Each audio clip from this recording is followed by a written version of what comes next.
Hi guys! Batang nakikisali nga. Gusto niya nga siya yung mag-voice over pero kung ano-ano naman ang sinasabi. Oh, nakita niyo naman siguro kung anong ginagawa ko. Sipag-sipagan lang. Eme. Makapal na nga talaga ang mukha niya. Ay, alikabok neto.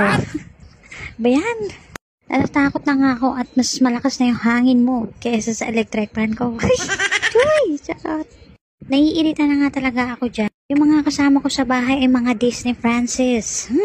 Hindi ko nga talaga kaya hindi magyayaw-yaw kapag kumikilos. Paano ba naman kung hindi ka magdadaldal? Diyos ko, panonoorin ka lang ng mga person. Sabi ko nga pag ako tinitigan nyo lang lilipad tong electric fan sa inyo. Kaya ayun, effective naman, nagsikilos. Ayun nga lang, parang may asot pusa akong nakikita. O siya, tapos na nga ako. Tsaka na tayo ulit magbatagulan. I-share and like mo na nga to para naman may ambag ka sa buhay ko. Charot. Bye!